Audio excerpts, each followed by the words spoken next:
On the next episode of Not Talk only Heavy. are we portrayed in one type of way, the effect that it has on us, mind you, if we think about black people and the narrative that, you know, we're thugs, we're goons, we're disorderly, we kill each other, you know, we're hostile, we can't communicate, we're, you know, not intelligent. All of those types of things basically are things that we've had to counter. Talk is cheap, unless you talking heavy.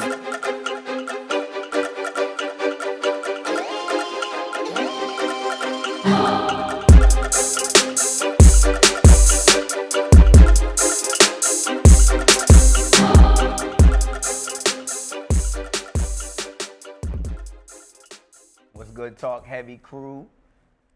On deck, Izzy, Jenny Bill, Vinny Bill, Omni Bill. It was Haitian Prince Sakpasi. Today we have a pretty interesting topic. We both have a lot of experience in this particular topic and basically life. But today we're talking about being black in America as a black man. So it's Guy Talk on Talk Heavy, and we're going to delve into it. Starting off, basically, you as a black man, what has been your experience growing up being black? When did you notice that your race played a role in the life that you would lead and live in America? For me, I would say as a child, like growing up as a child, I would say my parents being foreigners, the way they kind of protected us more than likely. Like they would kind of not allow us to be just go out and just play outside like any other kid. They feared for us a lot. Like my mom, she was like that. When you were younger and they feared, did you think something was wrong with that? Did you feel constrained? I did, but I kind of understood in a way because the fact of our background, where we come from, it's like, you know, like we're foreigners coming to a new place and trying to better ourselves, but at the same time, they don't want you to get lost in the world or get mixed up with all the stuff that's going around, the violence from what they see. Because my mom, she believes everything she sees on TV. Right. So everything that is shown to her on public TV or the news or whatever, it kind of like makes her fear even more to the point where she's like, I don't know if I want my kid growing up here, or I don't want them to be exposed to all of this, because then, you know, they're more liable for getting hurt or getting killed or whatever. So that kind of made her scared. So that, and also even in school, like the way people treated you differently because of the way you looked or the way you dressed. Especially, we didn't have as much. You know what I'm saying? Back then when I was younger, we didn't have as much. You wore the same shoes. Like I had the same Reeboks for like 3 years. You know what I'm saying? Like the same pair of shoes for like 3 years. So it's like, they you know, calling you you Haitian, you ugly, you just stand there, or you African booty scratcher, stuff like that. All the names that you probably already done heard. Like it really kind of like played a part in making me who I am today. Because now it's like I don't let it bother me. But growing up and hearing all those things, it makes you know that, you know, people judge you based on how you look and how your appearance, what you wear. And just like for me, it was just like as a kid, and I don't think it really bothered me too much because I was the type of person I never really cared what people say. But growing up now as an adult, you're seeing all the insecurities and all the things society is happening now. It makes you look back and think like, damn, like it's still happening. Right. So, you know, it's over time. And then, like, I think obviously we have our perspective is even deeper than just only black in America. Yeah. Because it's interesting that you point that out. Like when I think about being black is one element. Yeah. But in the black community, being Haitian, growing up, was not cool. It wasn't. It really was, wasn't. you know, being ridiculed. Now, mind you, because I'm light skinned or lighter complexion, it's not like I didn't experience bullying. But if I'm Haitian and I identify as Haitian and I was taught our culture and I speak Creole and I read French and read Creole, when someone's saying, "Oh, you look like a Haitian," and I'm standing there like, what does a Haitian look like? well, first of all, I'm Haitian. Yeah, but I'm saying, but like exactly, I never understood that. Like, what exactly does a Haitian look like? Right. And But then, mind you, there's the they already categorized you. That's the thing. and who was saying that though? Like, who was saying you look like a Haitian? It was honestly, it was from white to black. It was all types of kids. Honestly, Right. it wasn't just one race. It was people, like kids like to pick on kids when they're younger. Yeah. So it was always. It could be some of your group of friends just joking around, but still you feel some type of way about it. Right. Or it could either be a specific race, but at the same time it was everybody really, because everybody kind of outcast. Like we was like an outcast to a group of people. It was just outcast. Right. And then being like being raised in that way, and then there's your own household too, like you said, when your parents are trying to Oh, shit. protect you and what you're being taught and stuff like that. But for me, I think one of my first thoughts of my awareness of being black. First of all, let me start with the black thing. Being black, one of the first times that I knew that I was black and that it had an effect on how the world treated me and how I was perceived, I think, and it still lasts to this day, was going into stores. My experiences when I went into stores, like I always sensed that like more eyes were on me. Like, or if there was a peer that was there or another little kid that was there, but they weren't like black, I didn't see them followed. But I saw myself being followed. So like, I was like, why are they following me? But that was like one of the first instances of me realizing that me being black had an effect on other people and how I was treated. But then being Haitian, like you said, being Haitian and poor and like, you know, the mismatch and stuff. I also think because a lot of people are misguided, like in what they learn or like what they know about each culture. Like when they watch TV or they read books, all they have to go off of is what they're taught. Right. Also, when it's specifically here, like in the U.S., like what they know about Africa is what they are taught about Africa, or what they see on TV. Right. So it's like you don't see all these like you. Remember the commercials? We see kids just pay 5 cents a day. Yeah, he and got flies all over his face. So it's like you don't really like see anything other than that. You don't see the nice parts of Haiti or the nice parts of Africa until we kind of started to put our own, you know, like on Instagram now. We have social media. We're able to put all of that out there and show people, yo, Haiti is not a bad place. Africa is not a bad place. Like they have cities, they have beaches, they have all types of things that you can enjoy and actually live there. But all they see is what they've heard from the history books or seen online or whatever, and they just take that and run with it. Right. And but see, even when you go into the media element of how the media portrays us. Media's jacked everything up. But if I think we were talking about this just like not too long ago, where you were saying we were talking about where if a black man is charged with something, not only is the topic or the narrative on the top like vicious man destroys and mutilates, you know, whatever. But then Yo, it is extra. It's and then extra. his picture is his worst picture on planet Earth. But then you'll see a white kid that brutally raped a female behind a dumpster. This wasn't too long. It was like 2 years ago. What? 2 years ago, there was a white guy that had raped a girl, and he was in college and he had great grades and stuff like that. But the headline, it was like, you know, allegations on, you know, 4.0 person, you know. So the narrative was different, and his picture was of like his college photo, you know what I mean, like a yearbook picture. So like, but not only are we portrayed in one type of way, the effect that it has on us, mind you, if we think about black people and the narrative that, you know, we're thugs, we're goons, we're disorderly, we kill each other, you know, we're hostile, we can't communicate, we're, you know, not intelligent. All of those types of things basically are things that we've had to counter. Like, what effect has that affected you in not doing it, or like the things that they say that black men are? You're a black man, and you're also a Haitian black man. Do you feel like that is something that you've been battling against, or how has hearing what they say we are affected you? It hasn't affected me because I know I'm confident in who I am. I love being who I am. I love the skin that I'm in. So, I mean, you're going to have doubts sometimes where it's like, why doesn't this world accept me? Why don't people accept me? But at the same time, I can't force somebody else to feel a certain way about me. Right. Like, I'm going to live my life regardless. People are going to hate me. They're going to love me. But at the same time, I mean, you can't change people's mindset. Like, you can't change how they feel. Like, even when I remember when I was doing this project for a class, when they had a percentage of how many black men were typecasted in films as gangsters or thugs, or women were maids, or women were like strippers, or like ratchet women, whatever you want to call it. Like, they had like a high percentage of them playing these roles. Right. A lot of them play these roles in multiple films. Like, if you look in a movie, the same dude that played a crackhead in Friday probably played one in I don't know, multiple other films. Yeah. So it's like, because that's the only role they can get. You know, you're good at this role. You want to keep playing this role. Right. So it's like they limit the amount of positions you can probably even like, or the amount of characters you can play in films, because they want you to be looked at in a specific light. Like you have Right. to be this. That Right. this is who you are. Now, mind you, that took place. It was more prevalent then. Like obviously Back today, in 2090, that was heavy. yeah, Now- it was.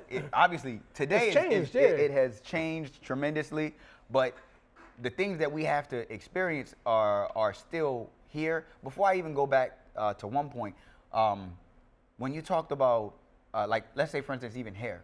Even Yeah. in the Haitian culture, if you have long hair or you have like, you know, back in the day, like Yeah. you know me forever, I had afro and then I had braids.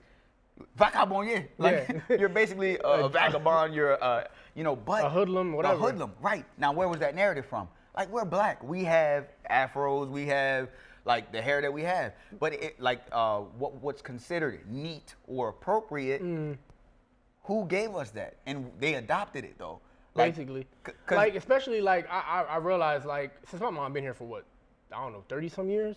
So the fact that she's been here that long, it's like the stuff that they're seeing and thinking is positive, they're kind of, like, putting that on their kids. Or you can't look like this, can't look like that. They want to accept you. right. Like, And because, who's the they? I mean, yeah, I mean, especially people- like racists, like white people, yeah. So especially, like, so, yeah. I mean. But that's because they had the jobs. I mean, but you got to think about it. I mean, like it's a big melting pot in certain parts of the U.S. But when it comes to like, if you want to be specific, like okay, like Delaware or even like places like Virginia, like it's not as big as like places like Atlanta or like Florida or like I can't even think of another place, but like Right. places like that to where it's like it's real broad, like it's a big melting pot to where you have the opportunity to be yourself. Right. Other places, like for you to fit in, you have to fit in to get a certain job. You have Right. to have a haircut. You got to wear a suit. You got to do all this. That doesn't necessarily determine who you are as a person and what Exactly. you're capable of doing. But I think back to what I was saying, like with my mom and them, like she took everything that was around her and her environment and picked the good out of it. And because she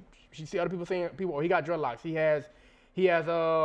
He's a hoodlum. He has all this crazy. He has braids. Like Yeah. even now, my mom tries to tell me come here because she's a Christian. Like, but at the same time, she doesn't judge me for who I am. Right. She knows this is who I am as a person. Right. But it's just that that's put on them to where it's like they really believe it. And to they it. adopted it. Yeah, they did. They I mean, have. it made sense when they did do that because what they wanted for us was they knew that, okay, we're going into a world where, because even business-wise, in corporate Yeah. America, like locks and stuff like that, there's some places you still can't get yeah, you they know, banned it in certain places. Yeah, you can't, like there's schools that kids had to get their hair cut in order for that to take place. What was that? It came out like I want to say it was last year. I can't remember which one it was, but it was like they cut a kid's hair. I don't know if it was, Yeah, it was a little girl. No. In order for him to It was a boy, do right? a match, They it was cut a his boy. hair, right? Yeah, they cut So his hair. that, but there was another one recently where it's like I think a teacher cut a little girl's hair or took her braids or something like that. But Yeah. like the fact that you're doing that just tells you like what is the problem with a kid wearing a certain hairstyle? Right. Because if another person has dreads of a different culture, it's still professional. Right. I don't understand that when it's not even you know. How is locks? How is hair? Now, mind you, back in the day, there was sagging.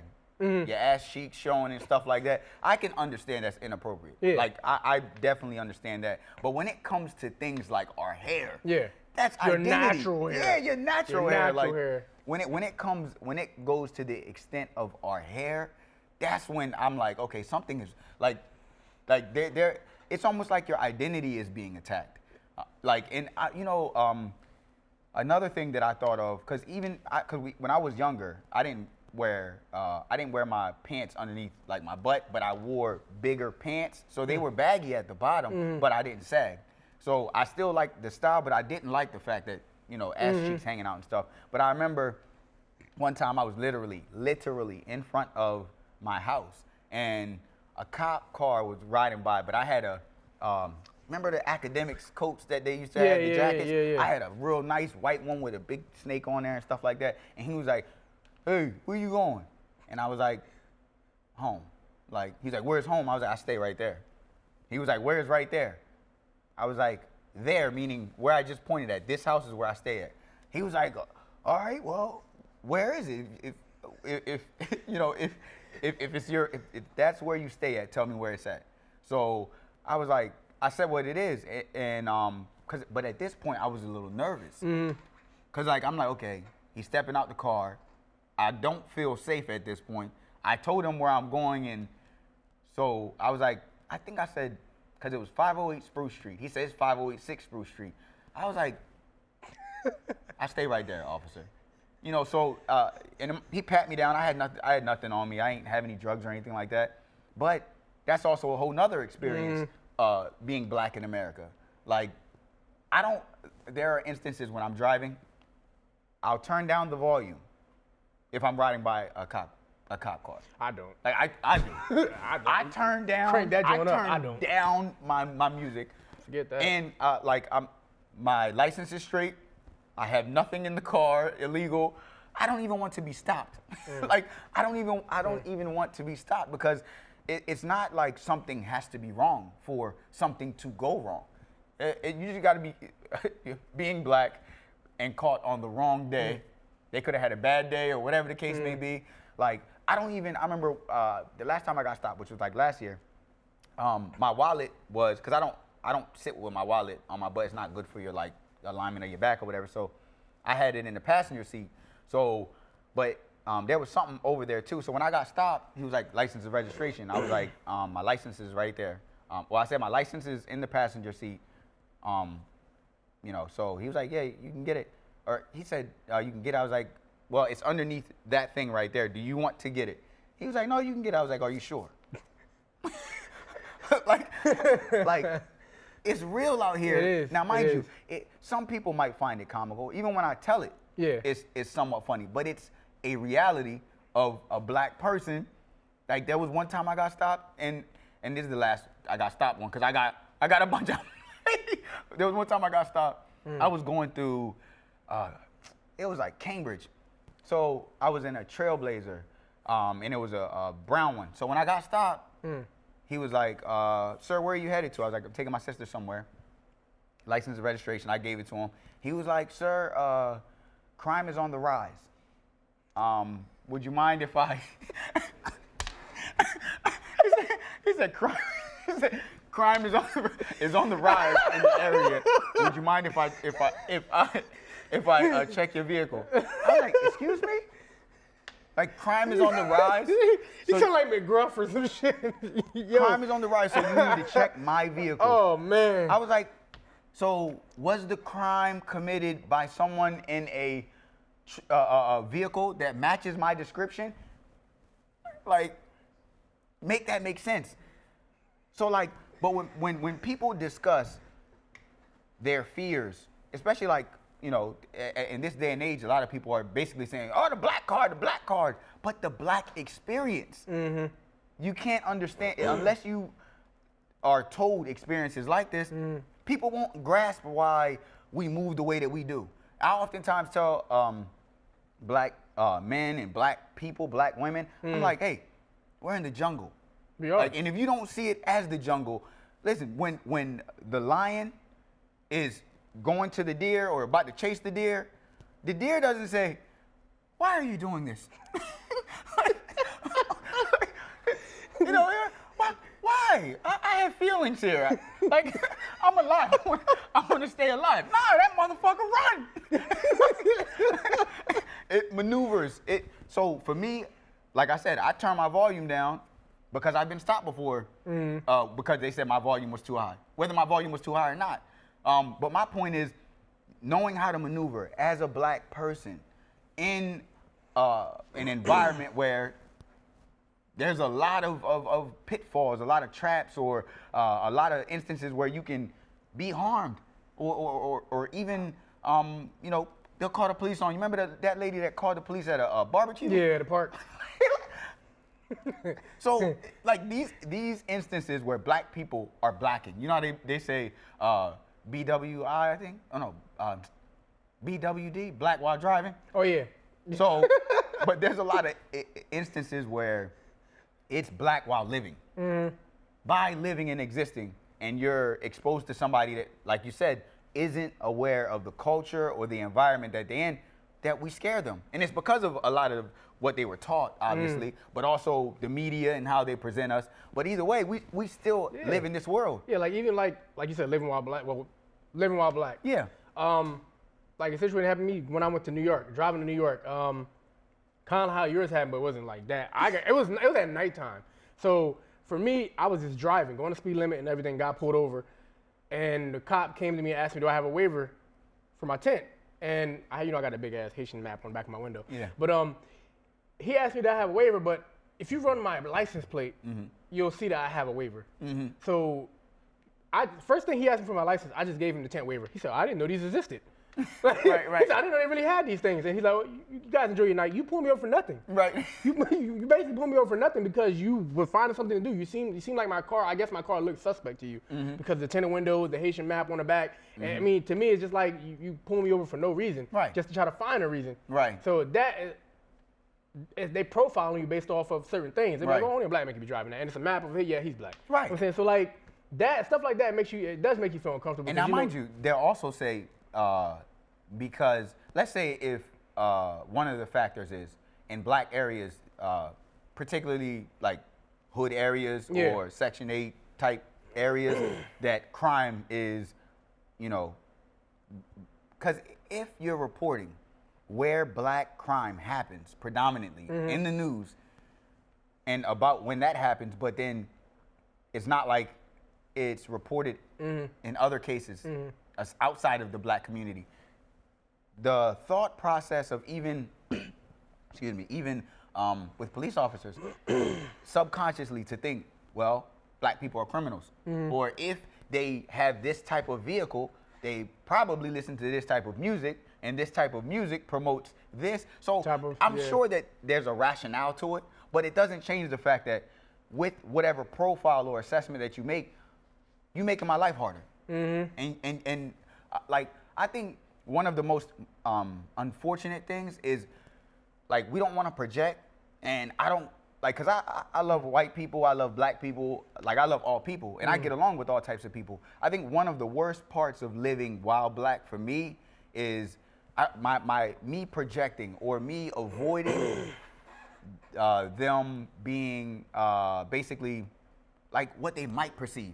So like, I remember I told you this one time where I'll be in the grocery store, and if there's a white woman that's at the meat market, like a meat section where I'm trying to get something, I'll basically go there, or I'll wait till she's done, and then I'll go there. Like, I won't even go near the area just so I won't make her uncomfortable, because my presence might make her uncomfortable.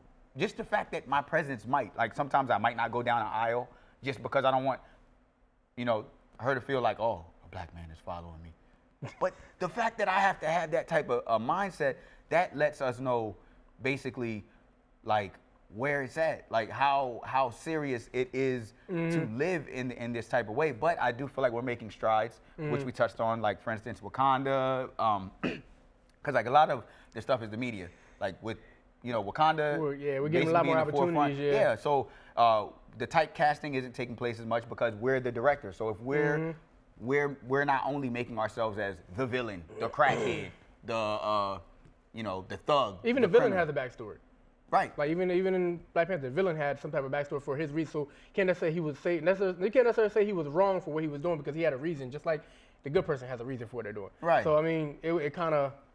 But I think it's getting better though. It is. And I think going forward though, us all being expressive and making all of us to know exactly how we should lead and live our lives. Yeah. To try to improve it, to make living in America as a black person better and living in America as a human being better. But we should all understand exactly why people think and feel the way that they do. Again, this is Izzy. Haitian Prince. Talk heavy, guy talk. Y'all have a good one. Talk is cheap unless you talking heavy.